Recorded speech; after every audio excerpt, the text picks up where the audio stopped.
Tom Hartwell raised the knife over Ben's chest. Eleanor's finger trembled on the trigger. One wrong move and she'd kill the man she loved, but if she didn't shoot, Tom would. The men separated for half a second. She fired. But this story didn't begin with a bullet. It began with a cage, and a man who'd forgotten how to live. The wagon wheels ground against frozen earth, each rotation marking another mile into Colorado territory. Benjamin Wright sat rigid on the driver's seat, reins loose in calloused hands, watching his breath cloud white in the December air. Behind him, 5 daughters huddled beneath wool blankets, their chatter a familiar music he'd stopped hearing 3 years ago. He was 38 years old and felt 60.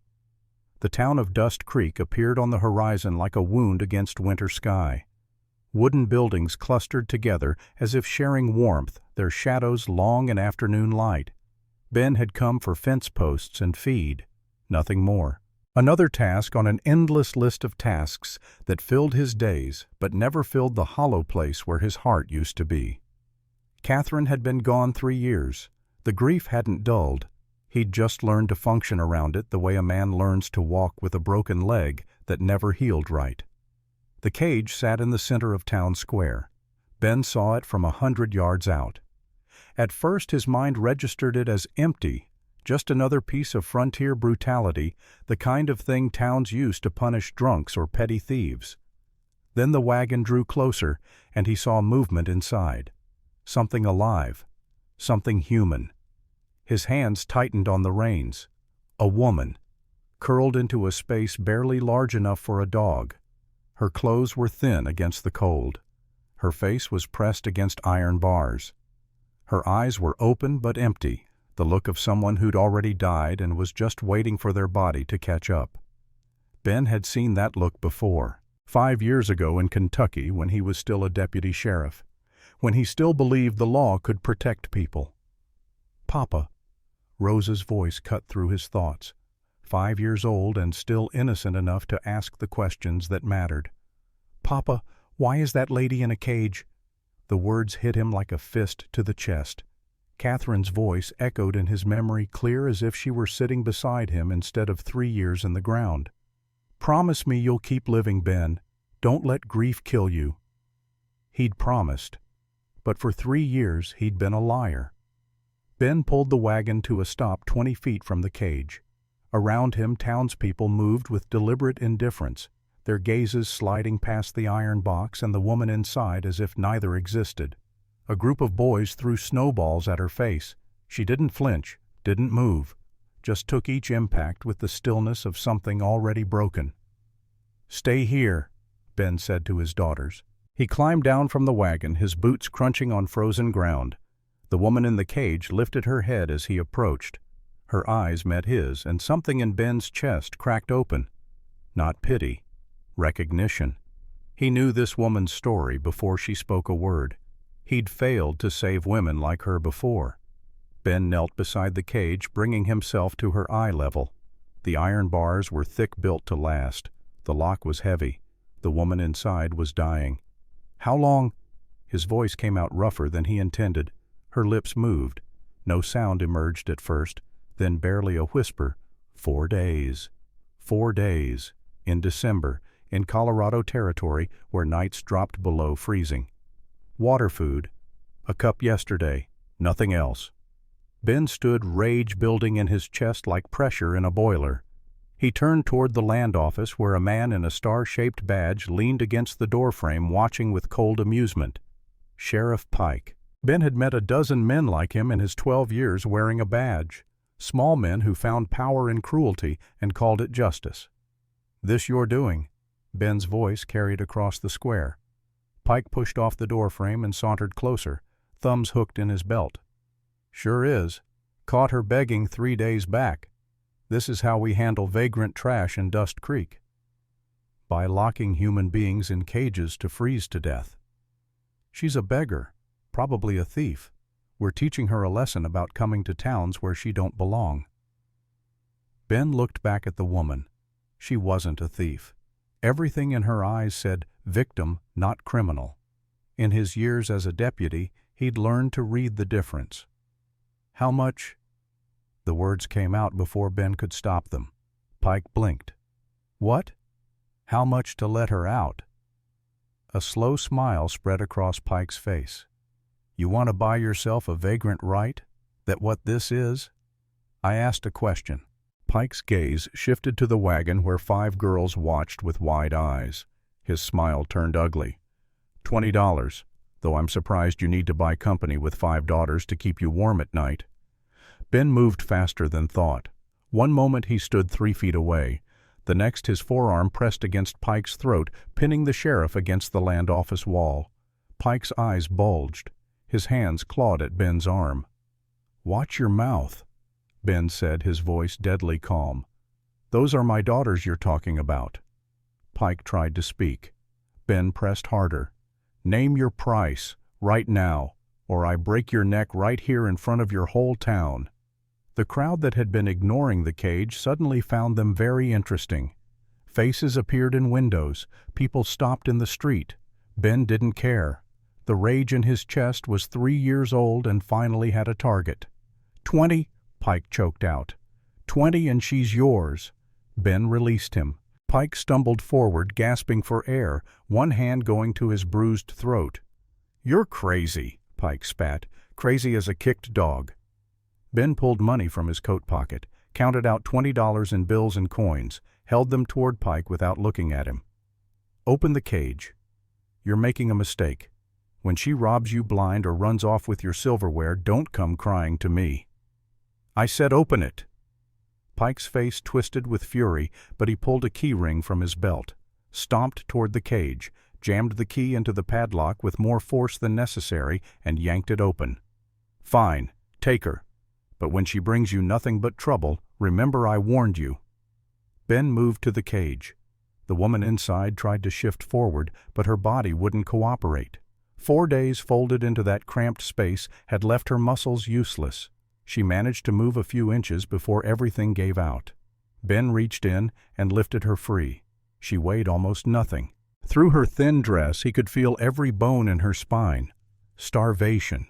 Real starvation, not the romantic kind from dime novels. The kind that hollowed a person out from the inside. "I've got you," he said quietly. "You're safe now." Her throat moved, trying to form words. What came out was something between a sob and a gasp. Ben carried her to the wagon. His 5 daughters scooted back to make room, their faces a mixture of concern and curiosity. Maggie, 13, and 2 grown up for her age, immediately reached for blankets. Charlotte watched with wary eyes but said nothing. Dorothy stared with the intensity of someone cataloging every detail. Alice and Rose pressed close, offering wordless comfort the way children do. "Papa's got you," Rose whispered, patting the woman's hand. "Don't be scared."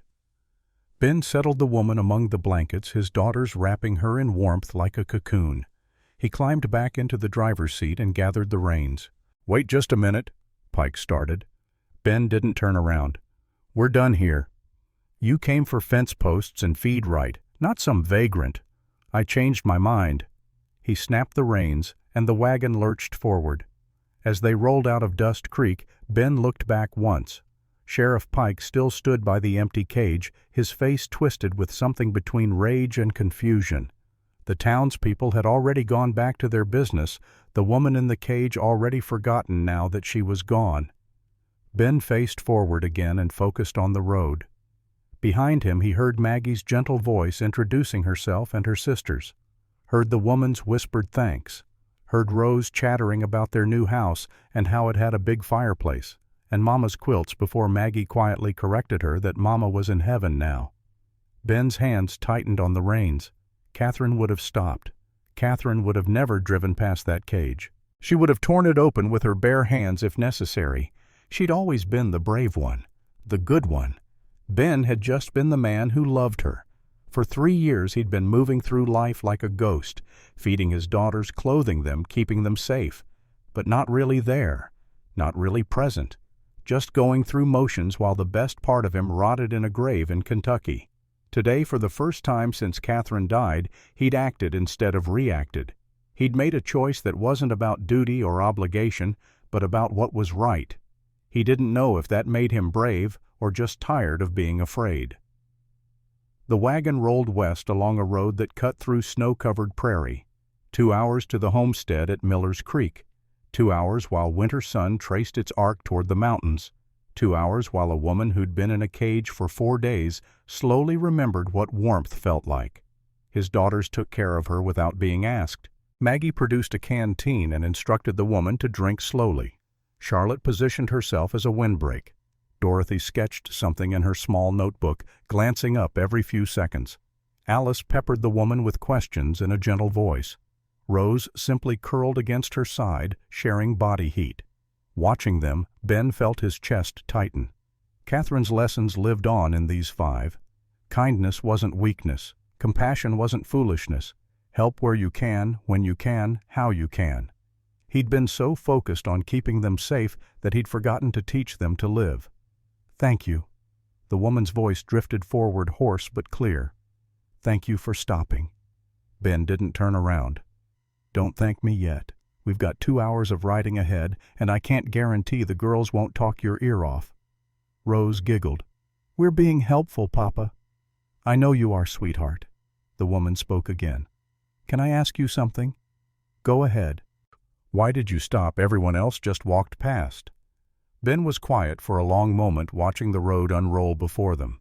The sun hung low now, painting the snow in shades of gold and pink. Beautiful. Catherine would have loved this light. "My wife," he said finally. "She died 3 years ago. Cholera took her in 4 days." He paused. "She was the best person I knew, kind to everyone, especially those nobody else cared about." "I'm sorry about your wife." "Me too." Another silence. Then Ben added, "If she were here today, she would have stopped, wouldn't have even hesitated. I've spent 3 years trying to be half the person she was. Today I think I finally did something she'd be proud of." Rose piped up from the back. "Mama's in heaven. Papa says she's the brightest star." "That's beautiful," the woman whispered. "She watches us." Rose continued with the certainty of a child. "Papa told us. She's right up there next to the moon." Ben's throat tightened. He'd told them that story one night when Rose couldn't sleep when she'd asked if Mama could see them anymore. He'd made it up on the spot, trying to give a 5-year-old some comfort. But Rose had believed it with her whole heart, and somehow that made it feel true. "She must have been an amazing woman," the stranger said. "She was," Ben agreed. "The best I ever knew." The wagon rolled on in comfortable silence after that. Ben listened to the creak of wheels, the rhythm of hooves, his daughters' soft voices as they talked among themselves. Normal sounds, family sounds. Sounds he'd stopped really hearing after Catherine died. He was hearing them now. The homestead appeared as the sun touched the western mountains. Logs and stone, modest but solid. Smoke curled from the chimney where he'd banked the fire that morning. The barn stood dark against the snow horses moving in their stalls. Home. He'd built it with his own hands after they moved west from Kentucky. Every nail, every board, every stone placed while his daughters played nearby, and grief sat heavy on his shoulders. "We're here," he announced. The girls scrambled down from the wagon, their energy seemingly endless despite the long, cold ride. Ben moved to help the woman, but she was already trying to stand on her own. Her legs buckled immediately. He caught her before she fell. "Easy," he murmured. "Take your time." She leaned against him, finding her balance. "I can walk."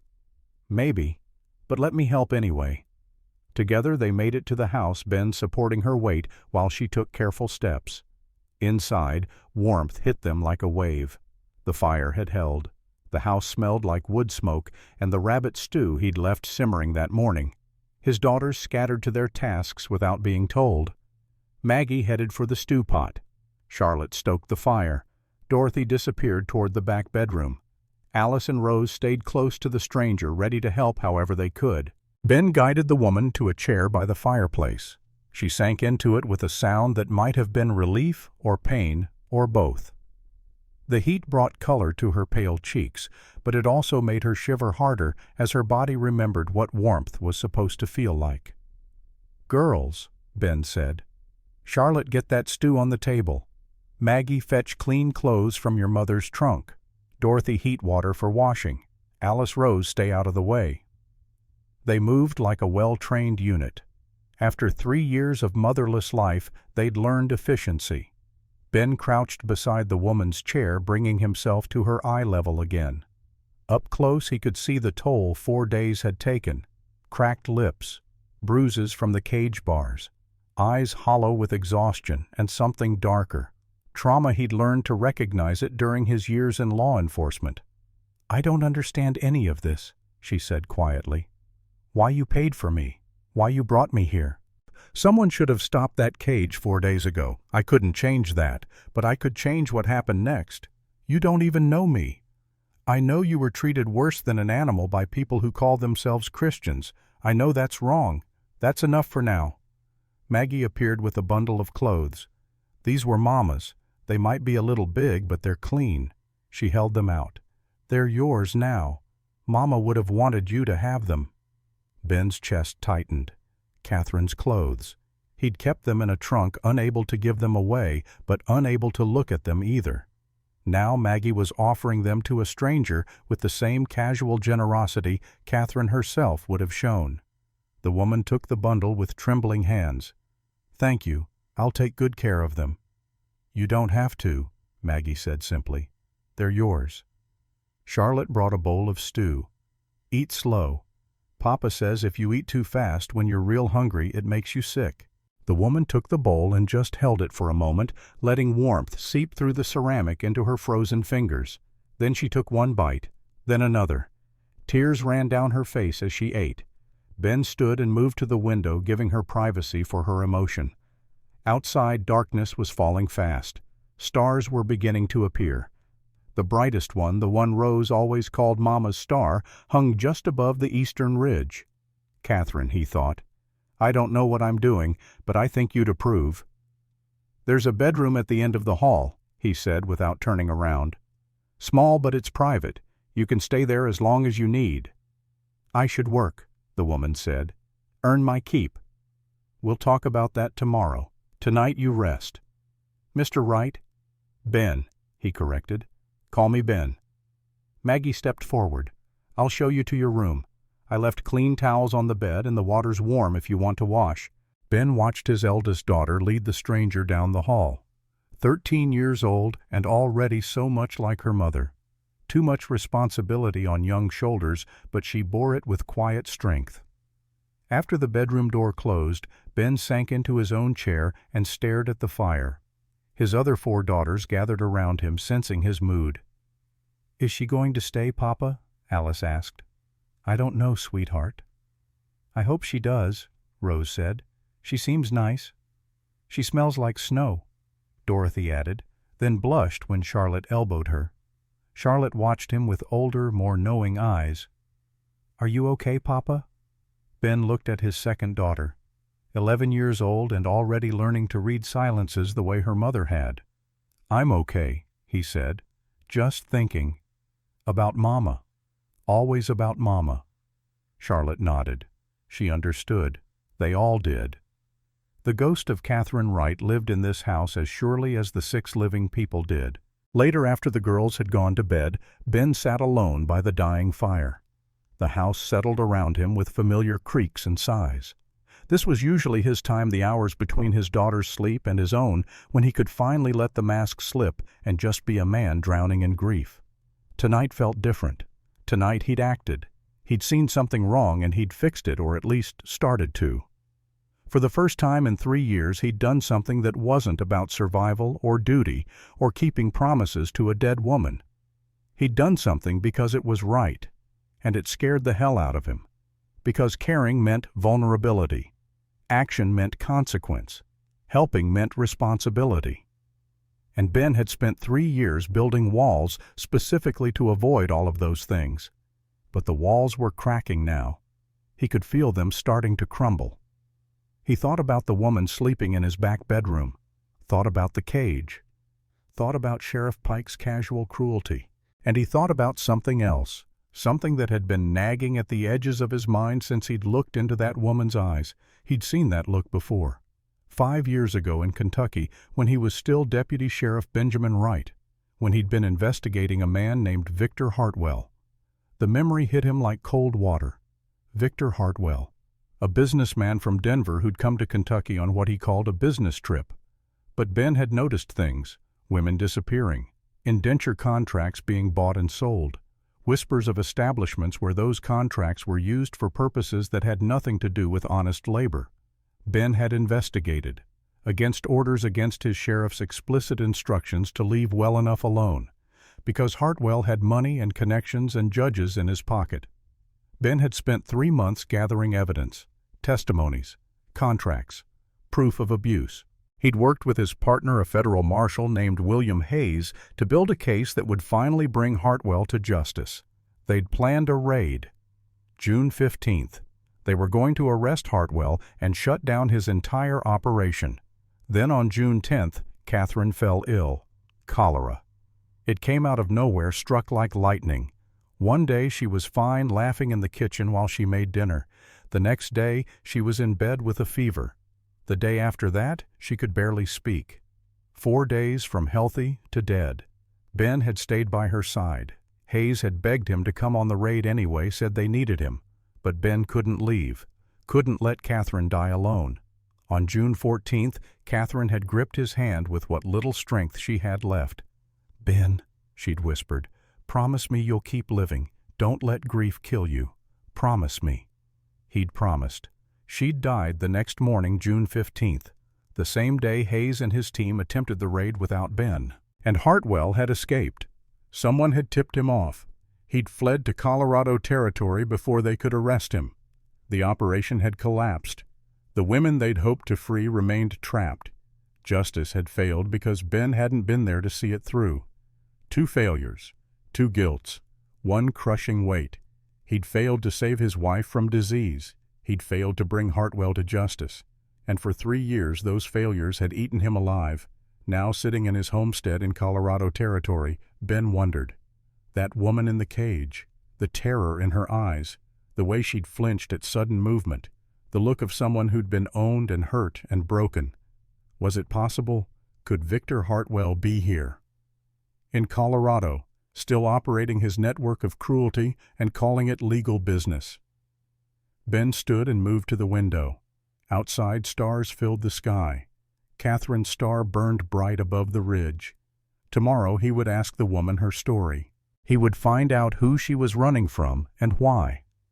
And if the answer was what he suspected, if Victor Hartwell's shadow had found its way to this remote corner of Colorado Territory, then Ben would have a choice to make. He could send the woman away, protect his daughters from whatever storm was coming, keep his head down and his family safe, or he could do what he should have done 3 years ago. He could fight. Ben pressed his forehead against the cold glass and closed his eyes. "Catherine," he thought, "if you can hear me, if you're really up there among the stars, I need to know. Am I supposed to help this woman? Am I supposed to face Hartwell again? Or am I supposed to protect our girls and let the past stay buried?" The stars offered no answer. They never did. But somewhere in his chest, in that hollow place where his heart used to be, something stirred. Not quite hope, not quite purpose, but something that felt like waking up after a long, dark sleep. The next morning dawned cold and clear. Ben woke before sunrise as always, made coffee, started breakfast, moved through the familiar rhythms of a man who'd been alone for 3 years despite being surrounded by children. The woman emerged from the back bedroom as the sun cleared the mountains. She'd washed and changed into Catherine's clothes. The dress hung loose on her thin frame, but she moved with more strength than the night before. Food and warmth had done their work. "Morning," Ben said. "Coffee." "Please." He poured her a cup. She took it with both hands, savoring the warmth. "Sleep okay?" "Better than I have in months. Years, maybe." She paused. "I should tell you my name. I'm Eleanor. Eleanor Grace." "Benjamin Wright, but people call me Ben." "Your daughters are beautiful, Ben. You've raised them well." "They're raising themselves mostly. I just try to keep them fed and safe." Eleanor smiled. It transformed her face, made her look younger. "I think you do more than that." The girls thundered in from their bedroom, still half asleep, but already noisy. They greeted Eleanor with the casual warmth of people who'd already accepted her presence. Rose climbed into her lap without asking. Alice chattered about a dream she'd had. Dorothy showed her a new sketch. Maggie and Charlotte set the table with practiced efficiency. Ben watched it all and felt that strange stirring in his chest again. After breakfast, after the girls had scattered to their chores, Ben and Eleanor stood alone in the main room. Morning light slanted through the windows, painting everything gold. "I need to know," Ben said, "who you're running from." Eleanor's face went still. "Why?" "Because I'm going to help you, but I need to know what we're facing." She turned away, arms wrapped around herself. "You can't help me. No one can." "Try me." A long silence. Then in a voice barely above a whisper, "His name is Victor Hartwell." The floor seemed to drop out from under Ben's feet. "Victor Hartwell from Denver." Eleanor spun around, eyes wide. "You know him?" Ben's hands clenched into fists. 5 years. 5 years of guilt and grief and unfinished business. And now it had walked right into his home. "I know him," Ben said, his voice deadly quiet. "I investigated him 5 years ago in Kentucky. I tried to bring him to justice. I failed." "Then you know what he is, what he does. Tell me your story, all of it." Eleanor told him. About St. Louis 3 years ago, about being a seamstress falsely accused of theft when her employer needed a scapegoat for his own embezzlement, about the trial where she had no lawyer and no one believed her, about the sentence, 5 years of indentured servitude, about Victor Hartwell buying her contract at auction, about 2 years in one of his establishments in Denver. Not quite a brothel, not quite a factory, but something worse than both. A place where women were property and protests were met with violence. About Tom Hartwell, Victor's younger brother, the enforcer, the one who kept the women in line through fear and brutality. Eleanor lifted her sleeve. On her left shoulder a scar, deliberate, precise, a punishment and a warning. "Tom did that the first time I tried to escape, to make sure I wouldn't try again." Ben's vision went red at the edges. He'd seen scars like that before, in Kentucky, on the women who'd managed to escape Hartwell's network before Ben's investigation had collapsed. "But you did try again." 6 months ago. There was a fire, small, quickly contained, but in the chaos I ran. I've been moving west ever since, doing odd jobs, trying to stay invisible. Her voice broke. "I thought if I got far enough away, if I kept my head down, maybe he'd forget about me. Maybe I'd be free. But you're not free. Under law, you still belong to him." "Yes." The word came out like a sob. "Under law, I'm his property. If he finds me, he can take me back, and no one will stop him because the contract is legal." Ben moved to the window. Outside, his daughters were doing their morning chores, feeding chickens, hauling water, living innocent lives in a world that had no idea how dark it could be. "Eleanor," he said, "I need to tell you something." He told her about Kentucky, about his 12 years as a deputy sheriff, about the investigation into Hartwell's trafficking operation, about the evidence he'd gathered and the raid he'd planned, about Catherine's death and his choice to stay with her, about Hartwell's escape and the guilt that had followed. "So you see," he finished, "this isn't just your fight. This is mine too. Hartwell took something from me 5 years ago.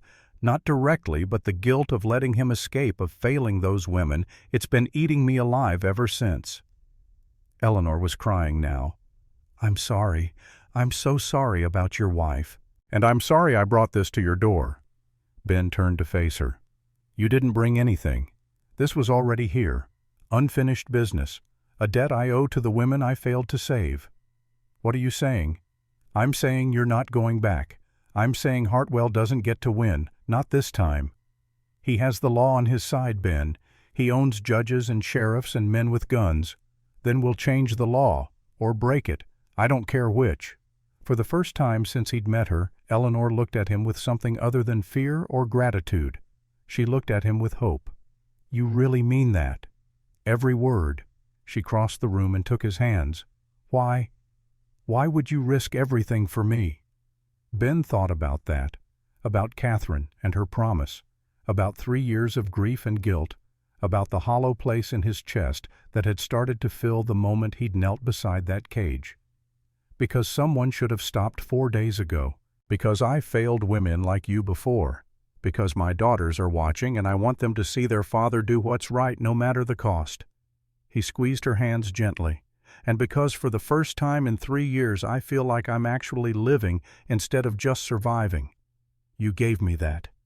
The least I can do is fight for you." Eleanor pulled him into an embrace. He held her, feeling the tremors of her crying against his chest. This wasn't romantic. This was two broken people finding strength in shared pain and shared purpose. When she pulled back, her eyes were red but clear. "What do we do?" "First, we make you legally free. I went back to Dust Creek yesterday while you were resting.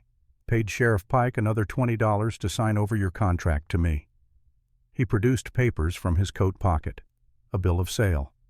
Eleanor Grace's indenture contract transferred from the custody of Sheriff Pike to Benjamin Wright. "This is legal." "Legal enough. Pike was happy to take the money and wash his hands of you. As far as Colorado law is concerned, your contract belongs to me now." He took out a second document, a certificate of manumission already signed. "And I'm releasing you, effective immediately. You're free, Eleanor, legally and completely." She stared at the papers, hands shaking. "But Hartwell won't care. He'll say Pike had no authority to sell my contract. He'll come for me anyway." "I know. That's why we prepare." The front door burst open. Maggie stood there, face pale. "Papa, there's a rider coming. Fast." Ben moved to the window. A lone horseman approached from the east, riding hard. Even from a distance, Ben could see the dust cloud behind him. "Girls," he said, his voice calm despite the tension in his shoulders. "Inside. Now." They obeyed without question. Ben checked his rifle, loading it with quick, practiced movements. Eleanor watched with wide eyes. "Is it him?" "I don't know, but we're about to find out." The rider pulled up in the yard. Not Tom Hartwell, just a courier, young and nervous. "Looking for Benjamin Wright," he called out. Ben stepped onto the porch, rifle in hand. "That's me. Got a letter for you, from Denver." The courier tossed an envelope onto the porch and rode off without waiting for a response. Ben picked it up. Expensive paper, elegant handwriting, a Denver return address. He opened it, read the contents, felt his blood turn to ice. Eleanor appeared at his elbow. "What does it say?" Ben handed her the letter. Watched her face go white as she read. The letter was simple, direct. A businessman's ultimatum dressed up in polite language. Victor Hartwell knew where Eleanor was. He knew she was with Ben. He demanded her immediate return. He threatened legal action for theft of his property. He hinted at violence if his demands weren't met. And at the bottom, a deadline. 7 days. "He found me," Eleanor whispered. "How did he find me so fast?" Ben thought about Sheriff Pike, about the courier who'd known exactly where to deliver the letter, about how easy it would be for a man with money to buy information from a corrupt small-town sheriff. "Pike sold us out. Probably sent word to Denver the same day I bought you out of that cage." Eleanor sank onto the porch steps. "It's over. He's going to come for me and there's nothing we can do." Ben looked at the letter again. 7 days. Hartwell was giving them time to think, to make the smart choice to give Eleanor up without a fight. But Ben had spent 3 years making the smart choice, 3 years playing it safe, 3 years letting fear dictate his actions. He was done being smart. "No," he said, "it's not over. It's just beginning." He called his daughters together, sat them down in the main room, looked at each of their faces, so young and trusting and brave. "Something's happening," he said. "A bad man is coming. He wants to take Eleanor away from us." Rosa's little face crumpled. "No, she's ours." "I know, sweetheart, and we're not going to let him take her. But that means we might have to fight. Things might get dangerous. I need you all to understand what that means." Maggie, his eldest, squared her shoulders. "What do you need us to do?" "Papa." Pride swelled in his chest. 13 years old and already so brave. "I need you to trust me. I need you to protect each other. And I need you to be ready to run if I tell you to." "We're not running," Charlotte said fiercely. "We're family. Family doesn't run." Ben looked at his daughters, looked at Eleanor, looked around the home he'd built with his own hands. 7 days. He'd failed Catherine. He'd failed those women in Kentucky. He'd failed to bring Hartwell to justice. But he wouldn't fail this time. This time he would stand. He would fight. He would protect what was his and damn the consequences. "You're right," he said to Charlotte. "Family doesn't run, so let's get ready." That night, after his daughters were asleep, Ben sat on the porch with Eleanor. Stars filled the sky. Catherine's star burned bright. "You could still leave," Eleanor said quietly. "Take the girls and go. Start over somewhere else." "I could, but I won't." "Why not?"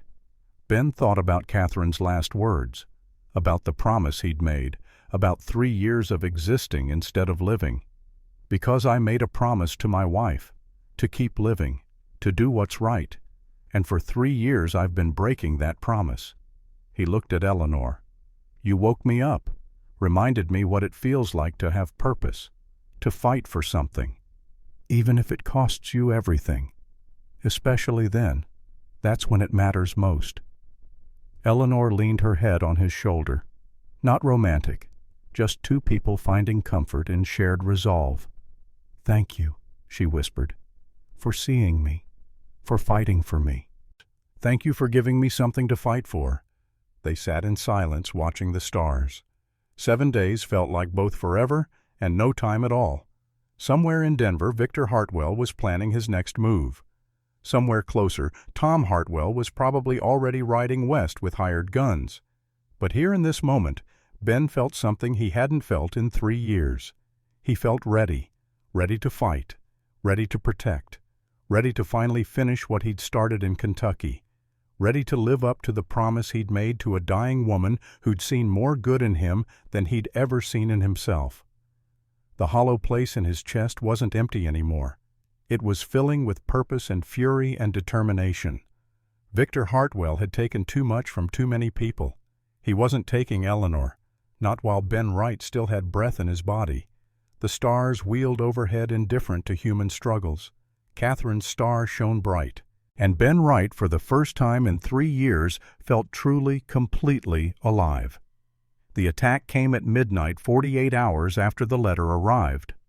Ben had been awake for most of those 2 days, catching sleep in brief snatches while maintaining a watch rotation that his body remembered from 12 years of law enforcement. The skills came back easier than he'd expected.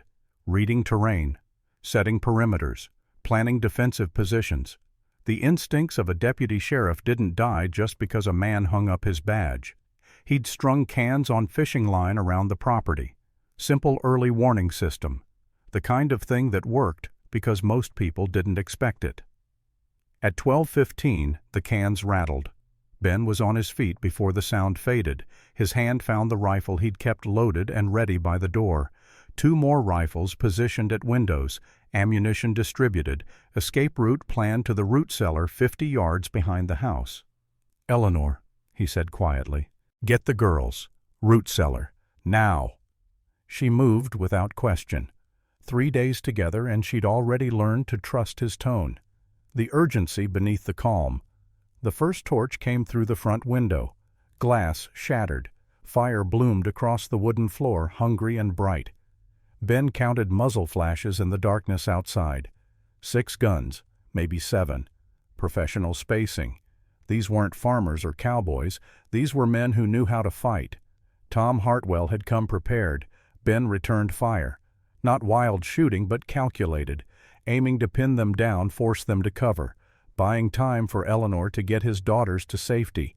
A voice cut through the night, deep, cruel, amused. "Benjamin Wright, send out the woman and we leave refuse and we burn you out." Ben's response was a single rifle shot that kicked up dirt near where the voice had come from. The message was clear, No negotiation. Outside he heard horses screaming. The barn. They were torching the barn. Ben's heart tore. Those horses weren't just livestock. They were family assets. Transportation. The difference between survival and starvation in this territory. But more than that, they were living creatures that depended on him. The tactical decision came fast and cold. Save the daughters or save the horses. There was no real choice. "Go!" he shouted to Eleanor, who stood frozen in the doorway.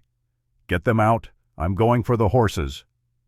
He saw her face, saw the terror, saw her nod and turn herding 5 girls toward the back door. Maggie carrying Rose, Charlotte gripping Dorothy's hand, Alice clutching Eleanor's dress. Ben ran for the burning barn. Smoke hit him like a fist. Heat pressed against his face, stealing breath. The horses were screaming that high-pitched sound of animal panic that cut through everything else. 3 stalls on the left, 2 on the right. 5 horses total. He released the first 3. They bolted past him, eyes rolling white with terror, hooves thundering as they fled into the night. The last 2 were trapped. A fallen beam blocked their stalls. Fire licked at the wood close enough that Ben could feel his skin blistering. He tried to reach them, tried to move the beam, but it was too heavy and the fire too close. The horses screamed. Ben's hands pulled at burning wood. Blistered. Bled. But the beam wouldn't move. Another beam fell, this one between Ben and the trapped horses. The decision was made for him. He stumbled backward, choking on smoke, and fled the barn just as the roof collapsed. The sound of those horses dying followed him into the night. Gunfire still crackled from the house. Ben could see figures moving in the darkness. Tom's men trying to flank the position. But the house was empty now. Ben had nothing left to defend except his own life. He worked his way around to the root cellar using cover and darkness. Found the door. Pulled it open. 5 daughters and Eleanor stared up at him from the darkness below. Their faces were pale in the distant firelight. Rose was crying silently into Maggie's shoulder. Charlotte had her arms around Dorothy. Alice gripped Eleanor's hand hard enough that her knuckles showed white. "Papa," Maggie whispered, "the horses." Ben's throat closed. He couldn't speak, just shook his head. Understanding passed through Maggie's eyes.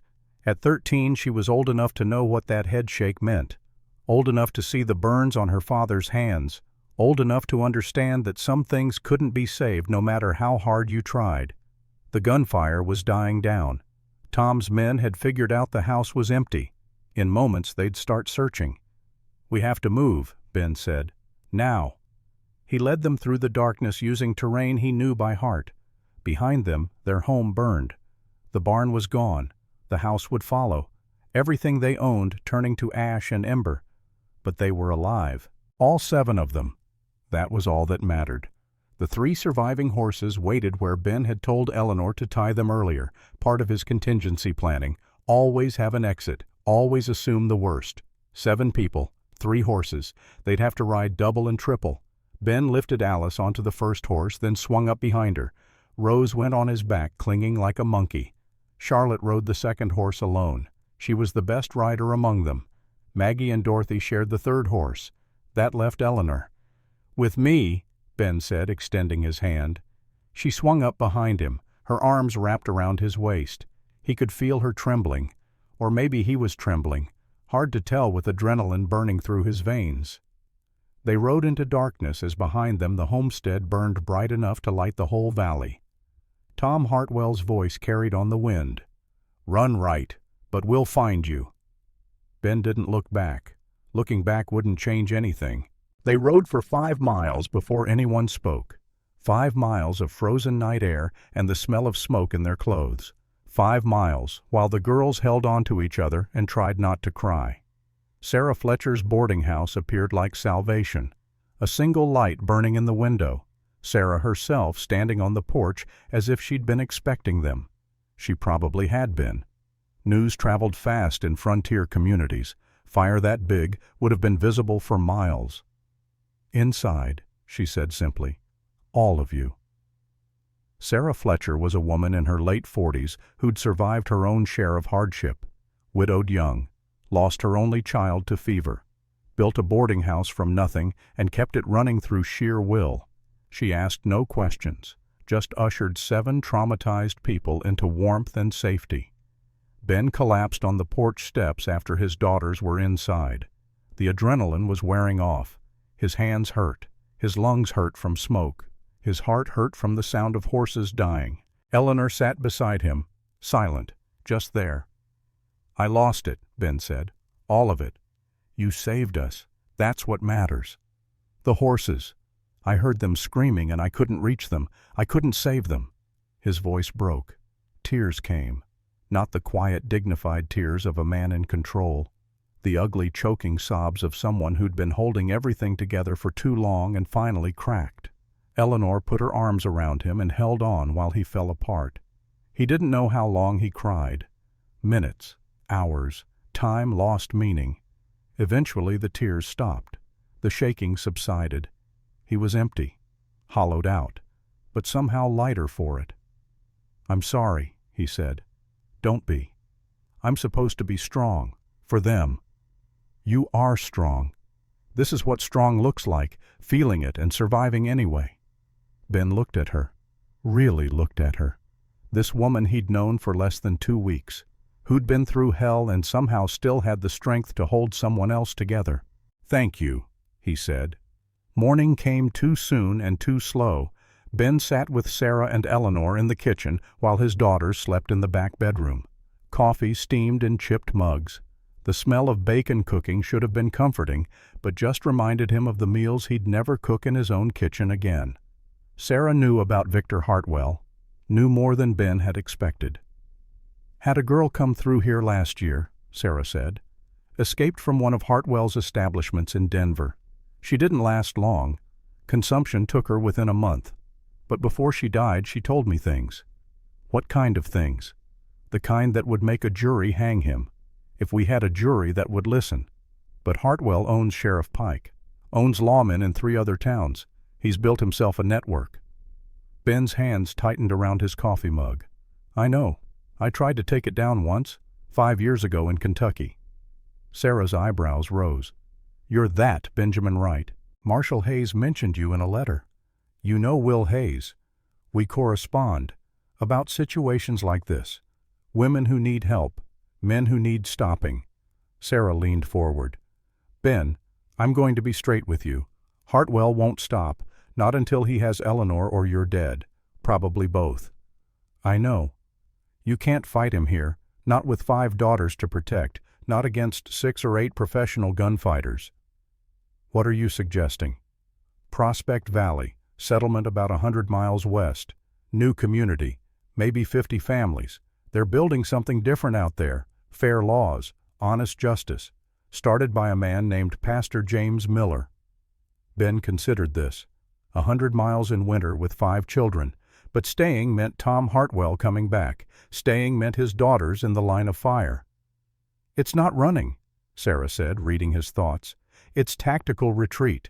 You go to Prospect Valley, you gather allies, you build a force Hartwell can't match. Then you come back and finish this properly." Tactical retreat. The phrase resonated. This was strategy, not cowardice. "Can you send word to Marshall Hayes? Tell him where we're headed." "I'll send a rider today." Ben looked at Eleanor, saw the question in her eyes. "We go to Prospect Valley," he said. "But we're not running. We're regrouping, building strength. When we come back, it'll be with enough force to end this permanently."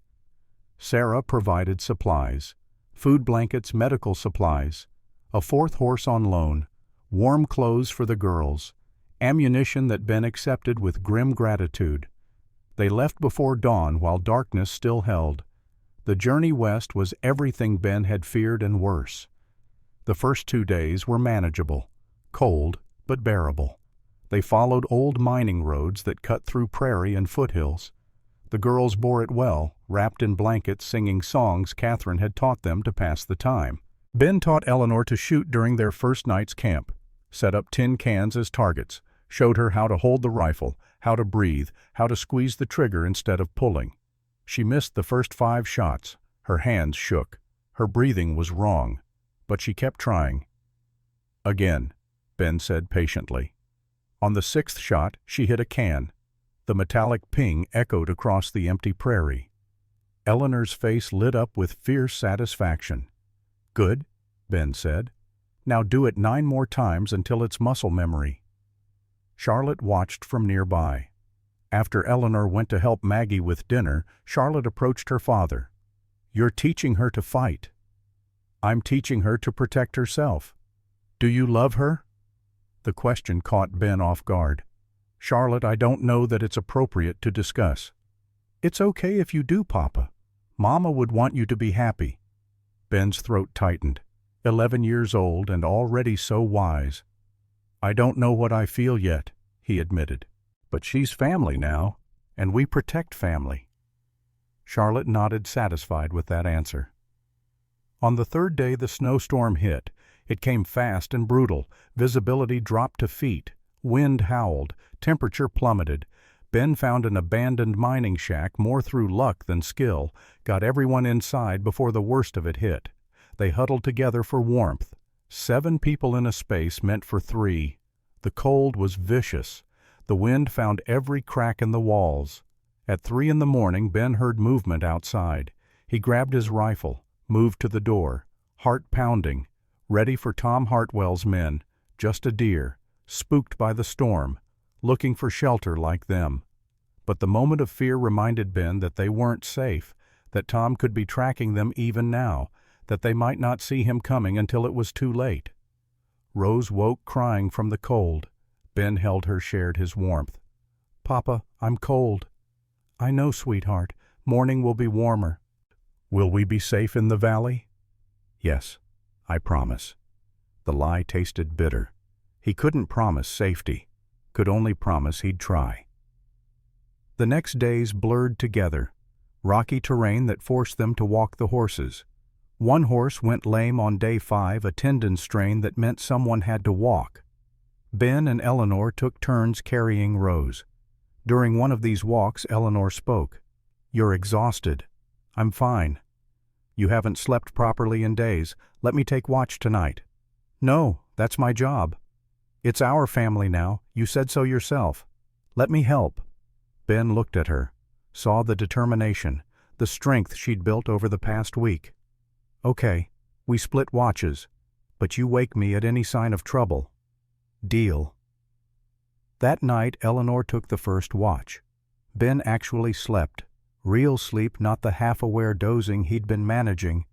When she woke him at midnight, her face was serious but calm. "All quiet. Your daughters are safe." "Our daughters," he corrected. Her breath caught. The word "our" hung between them, heavy with meaning. On day 6, Ben's deputy training saved their lives. He was scouting ahead, leaving Eleanor with the girls 100 yards back. Something felt wrong. The birds were too quiet, fresh tracks in the snow, broken branches. His instincts screamed trap. Ben signaled Eleanor with hand signs they'd established. She saw, stopped, kept the girls quiet. He worked his way forward carefully, found 3 men camped near the road, Tom's men, waiting in ambush. They'd somehow gotten ahead, predicted the route. Ben's mind worked fast. Couldn't fight with the girls nearby. Couldn't go forward into the trap. Only option was detour. He found an animal trail. Rougher terrain but safer. Led his family around the ambush, moving quiet and careful. It took 4 extra hours, but they lived. Later Eleanor asked, "How did you know?" "Birds, tracks, experience. 12 years as a deputy teaches you to read danger." "Thank God for that." "Thank Catherine. She's the one who made me value life over pride." Day 7 brought the river. Water rushed fast despite the cold. Ice chunks floated downstream. The crossing looked dangerous but necessary. No other route for miles. Ben assessed the situation. Water was chest deep at the ford. Current strong enough to knock a person down, but crossable, barely. Eleanor volunteered to go first. "Let me test it. If something happens to you, those girls need their father." Ben's every instinct said no, said protect her, said he should go first because that's what men did. But her logic was sound, and he was trying to treat her as an equal, not a child. "Rope yourself to the saddle. If you go under, the horse pulls you out." Eleanor tied the rope around her waist, mounted the horse, walked it into the water. The current hit harder than expected. The horse struggled. Halfway across it stumbled. Eleanor fell. Ben's heart stopped. She surfaced, gasping, rope holding. But the horse was panicking, pulling her under. The rope that was supposed to save her was drowning her. Ben didn't think. Ran into the river, swam for her. The cold was shocking. The current fought him, but he reached her, cut the rope with his knife, grabbed her. Both went under. On the bank his daughters screamed, all 5 of them watching their father disappear beneath dark water.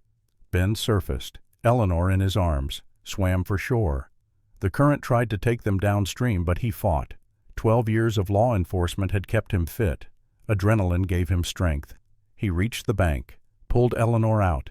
She was blue, shaking violently, hypothermic. "Stay with me," he commanded. "Eleanor, stay with me." Maggie brought blankets. Ben stripped Eleanor's wet clothes with clinical efficiency, wrapped her in every dry blanket they had, held her against his chest, sharing body heat. All 5 daughters gathered around, shared their warmth. A family cocoon against death. Slowly Eleanor warmed. 30 minutes of terror, then her eyes focused, her breathing steadied. "Sorry," she whispered through chattering teeth. Ben's fear transformed into anger.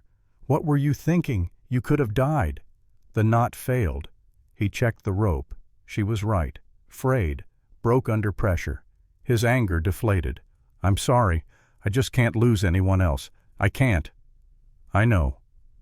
They camped on the east bank that night. Didn't risk another crossing in darkness. Ben watched Eleanor sleep, terrified she'd stop breathing. That hypothermia would take her after all. Maggie approached quietly.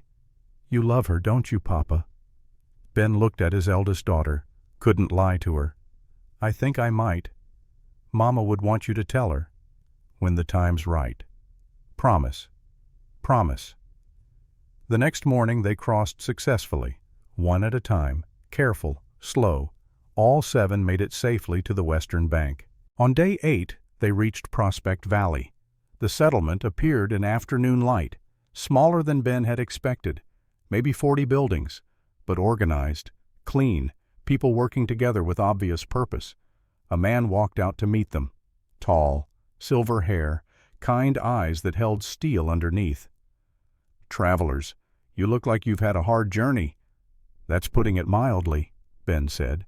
"Are you Pastor James Miller?" "I am, and you are Benjamin Wright. These are my daughters, and this is Eleanor Grace." Miller's eyes assessed them, saw exhaustion, fear, determination. "You're running from something." "Someone. Victor Hartwell." Miller's face hardened. "I know that name. Then you know what he is."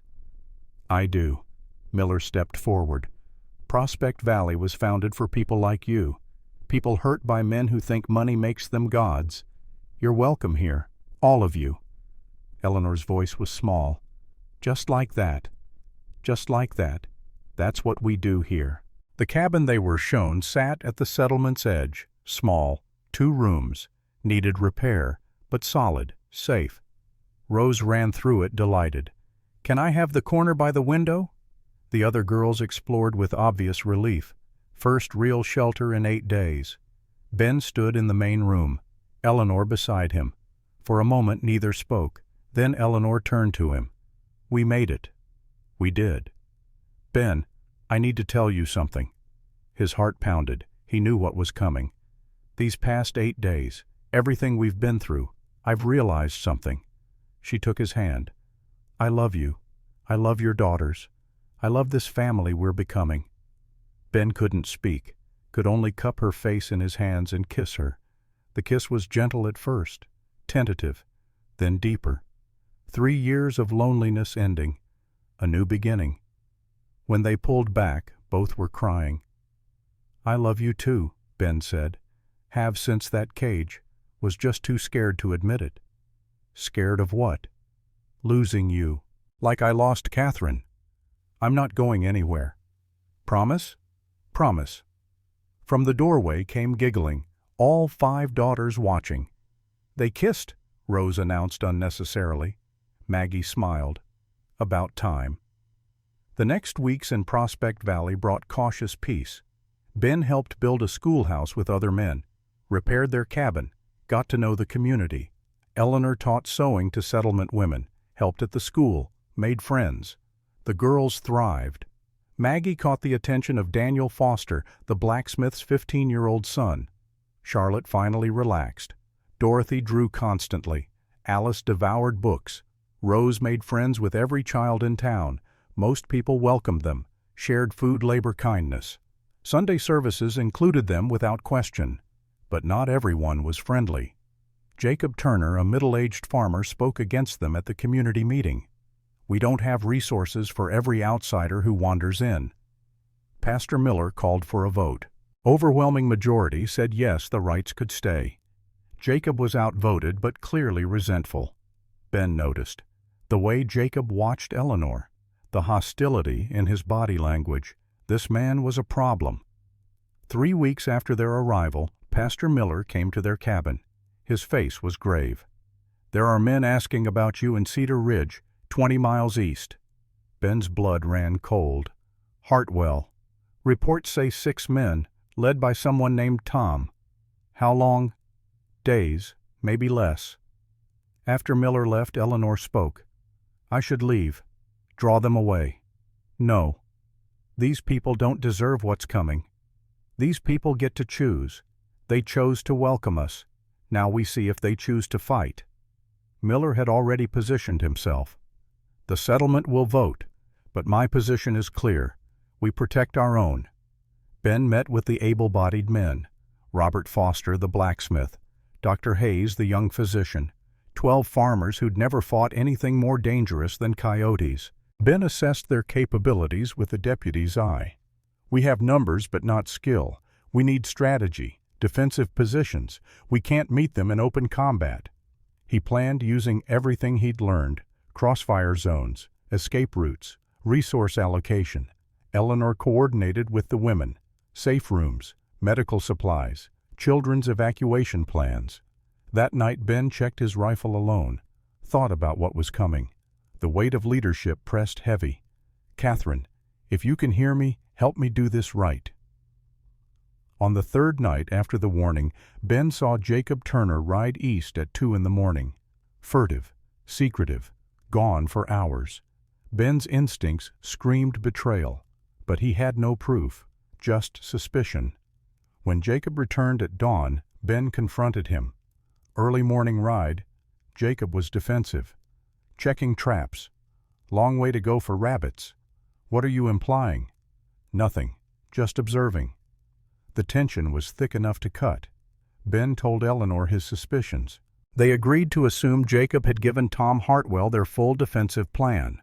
Changed positions, revised strategy, prepared as if betrayed. On the 4th day, Tom Hartwell arrived. 6 riders approached from the east at noon. Tom dismounted first, scanned the settlement with professional eyes, spotted the defensive positions despite attempts to hide them. He smiled. Ben stood in the main street with 15 armed men spread through surrounding buildings. Eleanor behind him, Pastor Miller at his side. Tom's voice carried. "Benjamin Wright, my brother sends his regards." "Your brother can rot in hell." "Probably will, but first he wants what belongs to him." Tom's eyes found Eleanor. "Hello, Eleanor. Been a long time." Eleanor stepped forward. "I'm not going back." "Not your choice, sweetheart." "I'm a free woman. Ben has papers." Tom laughed. "Papers? My brother owns judges. Your papers are worthless." Ben intervened. "She stays, with her family." "Family?" Tom's laugh was cruel. "You've known her, 3 weeks? You're fucking her and calling it family." Ben's rage flared. "Watch your mouth." Tom's smile widened.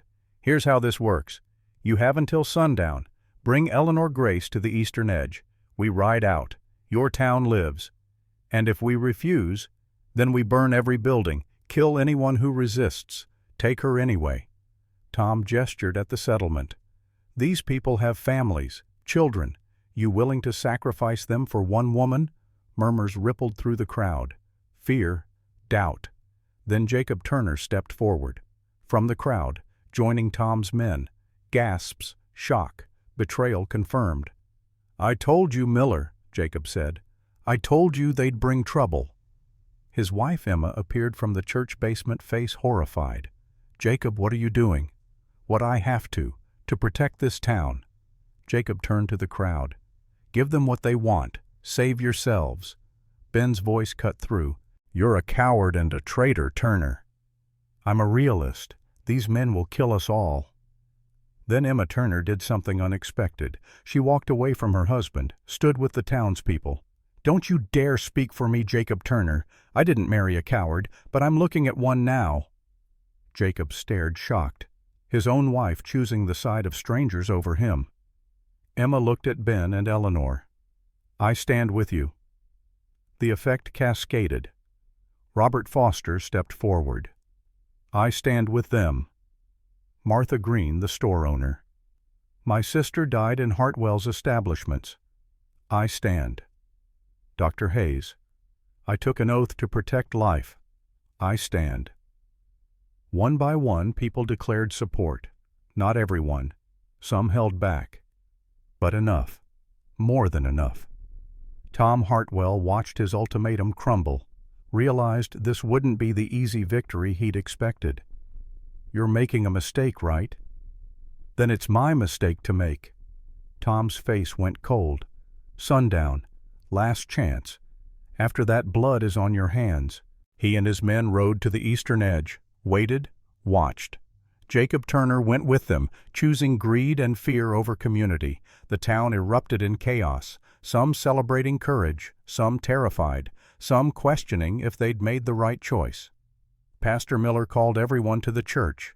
Inside, Ben would make his stand, would convince farmers to become fighters, would turn a community into an army. Because Tom Hartwell was waiting. And sunset was coming fast. The clock was ticking. The storm was gathering. And Benjamin Wright, for the first time in 3 years, was exactly where he needed to be, standing between evil and the people he loved, ready to fight, ready to win or die trying, but absolutely, completely, utterly alive.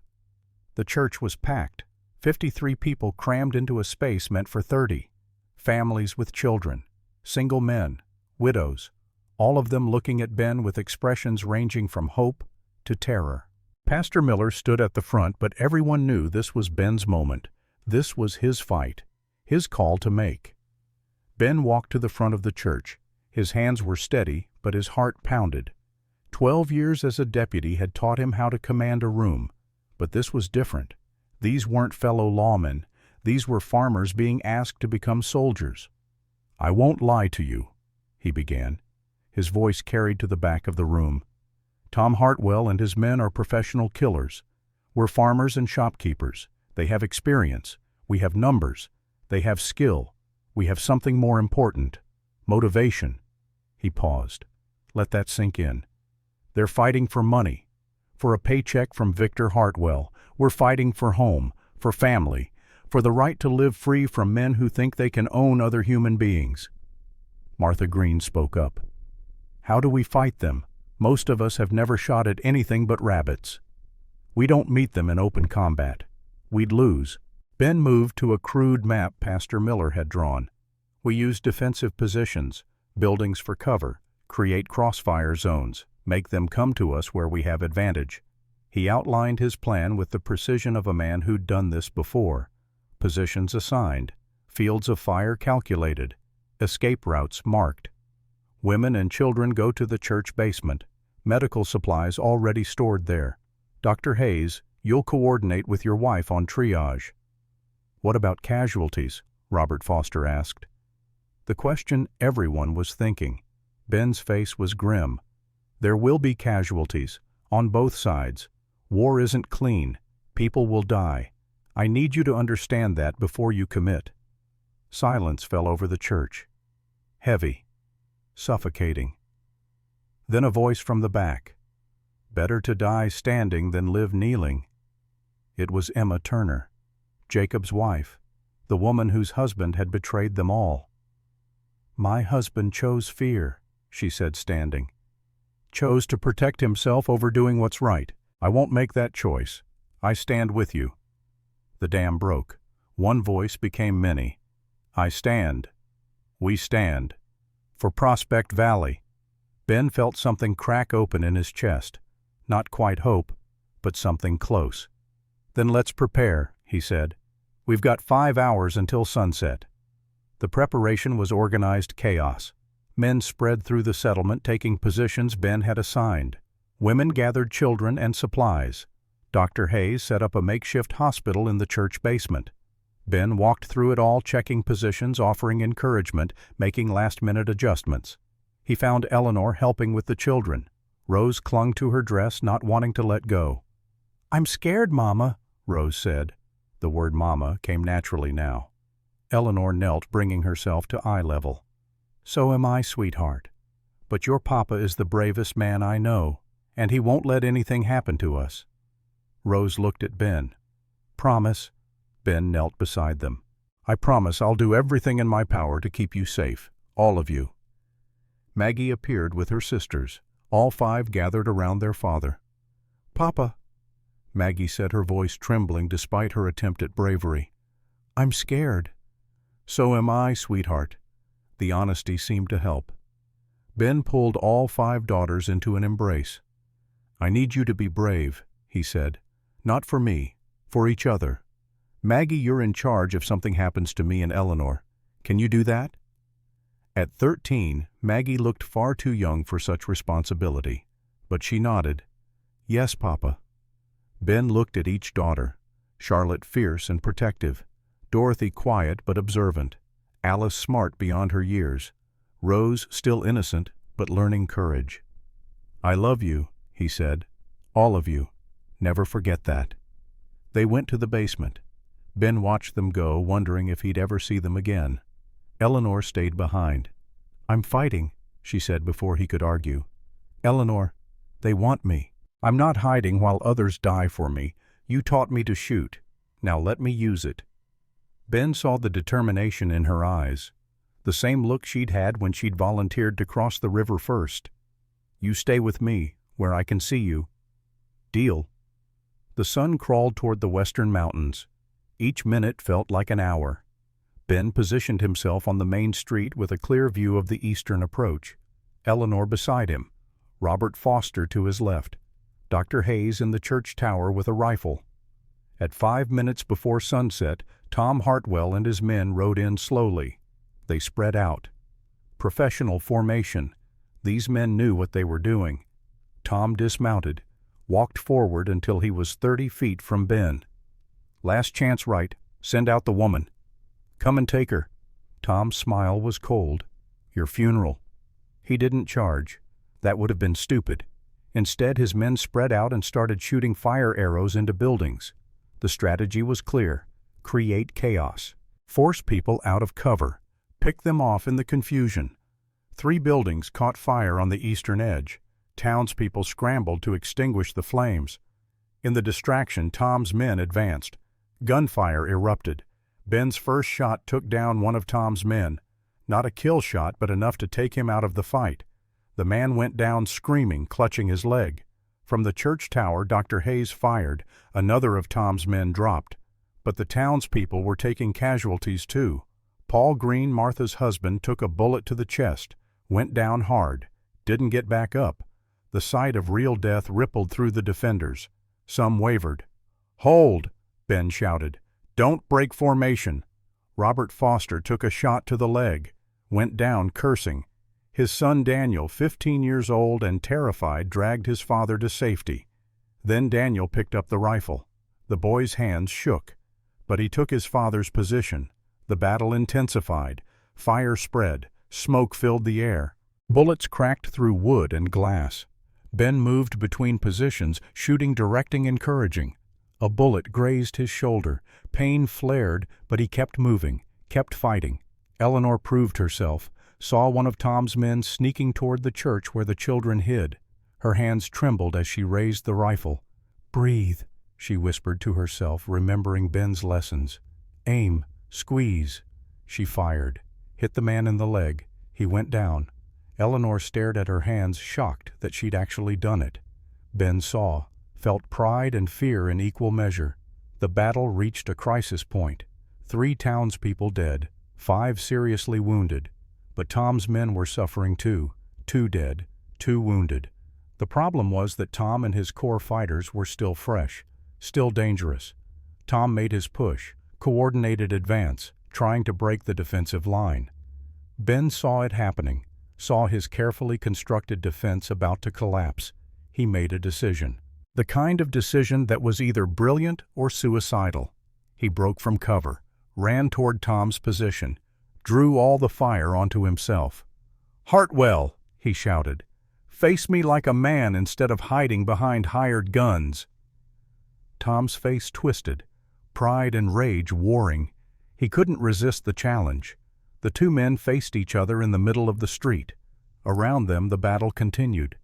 But in that moment it came down to this. 2 men, 1 fight. Tom spoke first. "Trying to be a hero, right? Your wife died because you failed. You'll die the same way." The mention of Catherine ignited something in Ben. Not just rage, clarity. He charged. Years of deputy work had kept him fit. He knew how to fight, how to use his weight and momentum. The tackle took Tom by surprise. Both men went down hard. The fight was brutal. No rules, no mercy. Fists and elbows and anything that worked. Tom was younger, stronger, but Ben was more desperate, fighting for everything that mattered. Tom got the upper hand, pinned Ben, started beating his face with heavy fists. Ben felt his nose break, tasted blood, his vision blurred, but through the haze he saw Eleanor. She had a rifle, a clear shot at Tom, but the men were tangled together, moving. One wrong move and she'd hit Ben instead. Eleanor's hands shook, the rifle wavered, her breath came too fast. She remembered Ben's lessons, remembered the hours of practice, remembered why she was here, not just to be saved, but to save. Tom pulled a knife, raised it over Ben's chest. "Say hello to your wife for me." For half a second the men separated, Tom rising for the killing blow. Eleanor's world narrowed to that moment, the rifle sight, Tom's chest, the squeeze of the trigger. She fired. The bullet took Tom in the chest, not instantly fatal, but close. He staggered backward, looking down at the spreading blood with something like surprise. Ben scrambled for his gun. Tom reached for his. Ben was faster. A single shot to Tom Hartwell's heart. Tom fell, dead, before he hit the ground. The battlefield went silent. Tom's remaining men saw their leader dead. 2 fled immediately. 1 threw down his weapon and surrendered. Jacob Turner, who'd been hanging back the entire fight, rode off with the fleeing men. The battle was over. Ben tried to stand. His legs wouldn't cooperate. Eleanor was there helping him up. Her face was white. She was shaking. "You shot him," Ben said. "I had to. I couldn't lose you." "You saved me." "We saved each other." Around them the settlement emerged from cover. The count began. 3 dead. Paul Green, farmer Samuel Reed, and young William Hayes, Dr. Hayes's cousin. 7 wounded, 2 seriously. Of Tom's men, 4 dead, including Tom. 1 captured. 2 fled with Jacob Turner. The victory felt hollow. The cost too high. Martha Green knelt beside her husband's body. Her grief was silent, contained, but her eyes held an emptiness that Ben recognized. He'd seen it in the mirror for 3 years. Ben approached her. Didn't know what to say. What words could possibly help? Martha looked up. "Thank you." The words caught him off guard. For what? Paul died protecting something he believed in. That has meaning. That matters. Her voice broke slightly. Don't carry guilt for this. Carry gratitude that men like Paul exist. Ben nodded, throat too tight to speak. The cleanup began. Bodies to be buried. Fires to be extinguished. Wounded to be treated. Ben collapsed on the church steps. The adrenaline was wearing off. Everything hurt. His face was a mess of blood and bruises. His shoulder burned where the bullet had grazed him. Eleanor sat beside him. Neither spoke, just sat in the aftermath. His daughters emerged from the basement. All 5 rushed to him. He held them while they cried, relief and fear and trauma all mixed together. "You came back," Maggie whispered. "I promised." That night the town held vigil for the dead. Pastor Miller led prayers. People shared memories. Grief was acknowledged, honored, given space. Ben stood at the back holding Eleanor's hand, watching his daughters process their first real encounter with mortality. This was the cost of standing, of fighting, of choosing right over easy, and it hurt like hell. The next morning brought unexpected salvation. A rider approached from the west, federal marshal badge gleaming in morning light. William Hayes, Ben's old partner, the man he'd worked with in Kentucky, the friend he'd abandoned when Catherine died. Hayes dismounted, took one look at Ben's battered face and shook his head. "Jesus, Ben, you look like hell." "Feel like it too." Hayes surveyed the settlement, saw the burned buildings, the fresh graves, the wounded. His face went grim. "Got Sarah Fletcher's message, rode through the night, but looks like I'm late. By about 12 hours. You fought them off, with farmers. They're not just farmers. They're people protecting home." Hayes pulled papers from his saddlebag, official documents, federal warrants. "Victor Hartwell was arrested in Denver 2 days ago.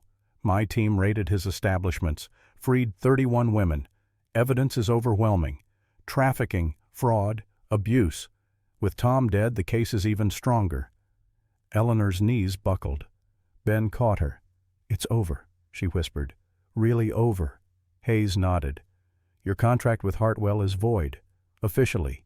He's going to prison for minimum 20 years. You're free, ma'am. Legally, completely, permanently." Eleanor couldn't speak, just cried into Ben's chest while he held her. Hayes pulled Ben aside. "I need statements. Yours and Eleanor's. For the trial." "You'll have them." And Ben, "I'm sorry I wasn't here sooner. Could have prevented." He gestured toward the graves. "You were doing your job. So were we." Hayes stayed 2 days, took statements, took custody of the captured man, made everything official. Before he left, he spoke with Ben one last time. "The territory could use men like you, if you ever want to pin on a badge again." Ben looked at his daughters playing in the yard, at Eleanor helping Martha Green with something, at the community rebuilding together. "I'm done with badges, Will. I've got a family to raise." "Fair enough." Hayes extended his hand. "But if you change your mind." "I won't." They shook. Old partners, mutual respect. Hayes rode out, taking the captured man and Tom's body with him. Ben watched him go and felt a weight lift. The past was finally truly settled. The weeks after the battle were hard. The dead were mourned. The wounded healed slowly. The burned buildings were rebuilt with community effort. Eleanor struggled most. She'd killed a man, even a man like Tom Hartwell. The act weighed on her. She had nightmares. Ben held her through them. "Does it get easier?" she asked one night. Ben was honest. "No, but you learn to live with it. The weight becomes part of you." "How do you bear it?" "By remembering why I did it, who I protected." 1 month after the battle, life had found a new rhythm. The community was stronger for what they'd endured. Bonds forged in fire. Emma Turner filed for divorce from Jacob. He'd never returned. Word came through travelers that he'd fled the territory entirely. Emma became close friends with Eleanor, 2 women who'd chosen courage over fear. Martha Green channeled her grief into work. Her store became a community hub, a place where people gathered and remembered and healed together. Daniel Foster asked permission to court Maggie. Ben's first instinct was to say no. She was only 13, too young. But Eleanor reminded him gently that courtship wasn't marriage, just getting to know each other, with supervision, with respect. Ben agreed, with rules, strict rules, chaperoned visits, always. Daniel proved himself worthy, polite, hard-working, clearly smitten but respectful. Watching them together made Ben feel old. One evening, 6 weeks after the battle, Ben and Eleanor sat on their porch. The cabin was repaired. The community rebuilt. Life moved forward. "Eleanor," Ben said, I need to tell you something." She looked at him curious. "I spent 3 years existing, not living, going through motions. Then I saw you in that cage and something woke up inside me." He took her hands. "You've made this house a home, given my daughters a mother's love, given me a reason to wake up each day." He pulled her to her feet. "I know it's soon. We've only known each other 2 months, but I also know that life is short and uncertain. I don't want to waste another day." He knelt. Eleanor's breath caught. "Eleanor Grace, will you marry me? Will you be my wife, my partner, my daughter's mother?" Tears streamed down her face. "Yes, God, yes." The kiss was deep and full of promise. Years of loneliness ending. A new beginning. From the window, 5 daughters watched and cheered. The wedding was 6 weeks later in early spring. The first warm day after the snow melted, the entire settlement helped prepare. Women sewed Eleanor's dress. Men built an arbor. Children picked wildflowers. Martha Green baked a 3-tier cake. The ceremony was held outdoors under blue sky. Eleanor walked alone down the makeshift aisle. Her choice. She was giving herself, not being given away. Ben waited at the arbor with his daughters, all 5 in new dresses the community had made, all 5 grinning. When Ben saw Eleanor, his breath caught.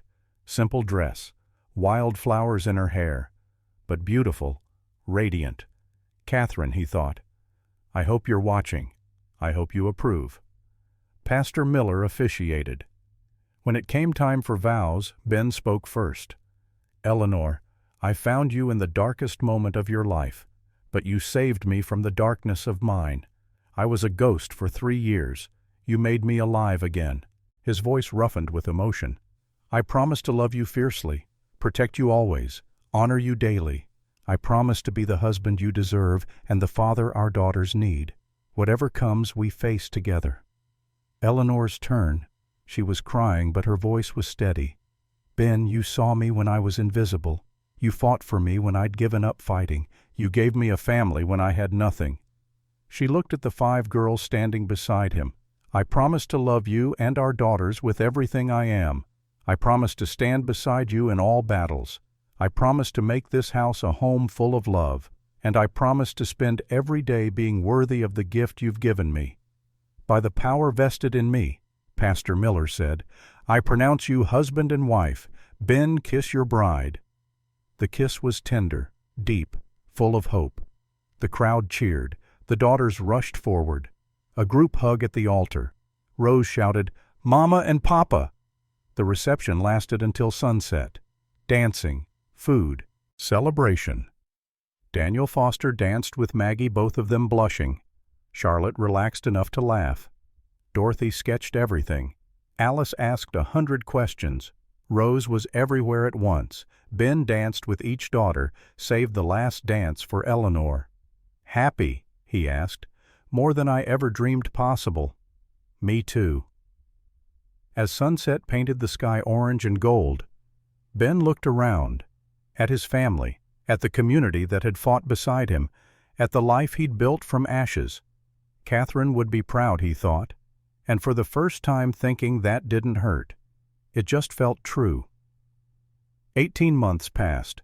Ben turned 40. The milestone hit harder than he'd expected. Gray hair that used to be streaks was now dominant. His body ached in the mornings from old wounds that never quite healed. The burns on his hands from trying to save the horses had left permanent scars. He was aging, faster than he'd like. Eleanor was 8 months pregnant. The baby kicked constantly. They didn't know if it was a boy or girl. Didn't matter. They'd love it either way. But Ben thought about numbers. He'd be nearly 60 when this child graduated school, might not live to see grandchildren. The thought terrified him. Early one autumn morning he sat on the porch alone, coffee steaming, watching sunrise paint the mountains gold. The hollow place in his chest wasn't empty anymore. It was full of purpose and love and life, but it was also heavy with the weight of mortality, the knowledge that time was limited. Eleanor joined him, moving slowly with her pregnant belly. "Couldn't sleep. Too much on my mind. Want to talk about it?" Ben was quiet for a moment. Then, "I'm 40. I'll be nearly 60 when this baby graduates school. What if something happens to me? What if I don't see this child grow up?" Eleanor took his hand. "Then we make every moment count. That's all anyone can do." "Catherine died at 35. Life is so fragile." "It is. Which is why we don't waste it worrying about what might happen. We live it while we have it." Ben looked at his wife, pregnant with his child, strong and brave and everything he never expected to find again. "You're right. I usually am." He laughed. She made him laugh. That was worth everything. Breakfast was chaos. 7 people around the table, soon to be 8. Maggie helping cook, now 15, and looking so much like Catherine it sometimes hurt. Charlotte working with the horses, growing into a skilled rancher. Dorothy's art gaining recognition beyond the settlement. Alice deep in medical texts, determined to be a doctor despite everyone saying girls couldn't. Rose at 7, still innocent, but growing fast. Ben watched it all, memorized it. This was legacy, not land or money, but children who were kind, brave, strong. A letter arrived that morning from Marshall Hayes. Victor Hartwell had been convicted. 25 years in prison, his entire network dismantled. 53 women freed in total. Eleanor read the letter with tears streaming down her face. "It's really over. All of it." Ben held her. "It is. You're free. We all are." That Sunday the whole family attended service. Ben sat with Eleanor and 5 daughters. Noticed things he'd have missed before. Emma Turner thriving, independent and strong. Martha Green running a successful business. Honoring her husband's memory by living fully. Dr. Hayes training Alice informally. Seeing potential the world said didn't exist. Daniel Foster, now 17, sitting respectfully 2 rows behind Maggie, waiting patiently to court her properly when she was old enough. The whole community grown and strong. We built this, Ben thought, together. After service, Daniel approached. "Mr. Wright, may I speak with you?" Ben's stomach dropped. He knew what was coming. "Walk with me." They walked to the edge of the settlement. Daniel was nervous, hands shaking slightly. "Sir, I know Maggie is only 15, and I'm just 17. I'm not asking to marry her now, but I wanted to make my intentions known. I care about her, deeply, and when she's old enough, when we're both ready, I'd like to court her properly, with your blessing." Ben studied the boy. Good family, hard worker, respectful, kind eyes. "My daughter's happiness matters more than anything. You understand that?" "Yes, sir." "Hurt her, and you answer to me." "I would never, sir." Ben saw himself at 17, seeing Catherine for the first time, knowing instantly she was the one. "You have my permission to court her, when she's 16, with rules, chaperoned visits, respect, always." Daniel's face lit up. "Thank you, sir. You won't regret it." Ben watched him run off to tell Maggie, watched his eldest daughter's face light up with joy. She's growing up, he thought. They all are. Soon they won't need me. That was both painful and exactly what should happen. That night, Eleanor went into labor. It started with contractions around 10, gentle at first, then stronger. Dr. Hayes was summoned. The house became organized chaos. Ben paced outside the bedroom, could hear Eleanor's pain through the door, wanted to help, couldn't do anything but wait. The girls waited with him, all 5 awake despite the late hour. At 3 in the morning, Maggie spoke. "She'll be fine, Papa." "I know, but waiting is torture." At dawn, a baby's cry cut through the house. Dr. Hayes emerged smiling. "Healthy boy, mother's doing well." Ben rushed in. Eleanor lay exhausted but beaming. In her arms, a tiny bundle, Ben's son. He took the baby carefully, felt the weight of new life, this child who would carry his name into the future. Tears came, silent but real. "What should we name him?" Eleanor asked. Ben thought about the people who'd shaped this journey. "James, after Pastor Miller." "James Benjamin Wright." Perfect. The daughters met their brother one by one. Rose was fascinated, Alice clinical in her observation. Dorothy already sketching, Charlotte protective, Maggie natural like she'd been preparing for this her whole life. Holding his son Ben felt the weight of mortality more sharply. He'd be 58 when James was 18, might not live to see him marry, have children. But he had him now. That was enough. 1 week later, Ben sat on the porch at night. Stars filled the sky. Catherine's star shone bright. Baby James slept against his chest. Eleanor beside him, head on his shoulder. Inside, 5 daughters visible through the window. Maggie helping Charlotte with homework. Dorothy drawing. Alice reading. Rose playing with dolls. His family, all of them. Ben thought about the journey that had brought him here. From that cage in Dust Creek to this porch in Prospect Valley. From broken widower to father of 6. From dying inside to fully, completely alive. "What are you thinking?" Eleanor asked. "That I'm the luckiest man alive. Even with all the scars, all the pain. Because of them, they brought me here, to you, to this." He looked at the baby in his arms, at the woman beside him, at the children inside. 2 years ago I thought my life was over, that the best part of me died with Catherine. I was just going through motions. He paused. Then I saw you in that cage, and something woke up. I don't know how much time I have left. 40 feels old. My body reminds me every morning that I'm not young anymore. Eleanor squeezed his hand. "But I know this," Ben continued. "I'm not just existing anymore. I'm living, really living, and that's Catherine's final gift to me, the promise I made her, to keep living." "You've kept that promise." "I finally have." They sat in comfortable silence. Baby James stirred, made small sounds, settled again. The hollow place in Ben's chest wasn't empty anymore. It was full. Full of love and purpose and the particular joy of a man who'd lost everything and found it again in unexpected places.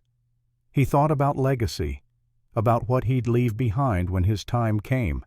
Not a ranch, not money, not even his name on buildings or monuments, but 6 children who knew how to stand for what's right, who understood that kindness isn't weakness, who'd learned from watching their father that sometimes the hardest thing and the right thing are the same thing, a wife who'd survived hell and chose to live anyway, who'd turned pain into strength and fear into courage, a community that understood the true cost of freedom, that knew justice sometimes requires sacrifice. That was legacy. That was enough. The stars wheeled overhead. Catherine's star burned bright among them, and Ben Wright, 40 years old and feeling every day of it, held his infant son and thought about the strange, beautiful path that had brought him here. From deputy sheriff to broken widower to savior to husband to father again. From a cage in Dust Creek to a porch in Prospect Valley. From death to life. The journey had cost him. Burns on his hands, scars on his soul, gray in his hair and aches in his bones. But it had given him everything that mattered. Eleanor kissed his cheek. "I love you." "I love you too." Inside, one of the girls laughed. Baby James made a small sound. The night was peaceful, and Benjamin Wright, for the first time in years, looked toward the future without fear. Not because he didn't understand mortality, but because he'd learned something more important, that a life well lived isn't measured in years. It's measured in moments like this, in children raised and loves found and stands taken when it would have been easier to walk away. Catherine had asked him to keep living. He finally was, and somewhere among the stars he liked to think she was smiling.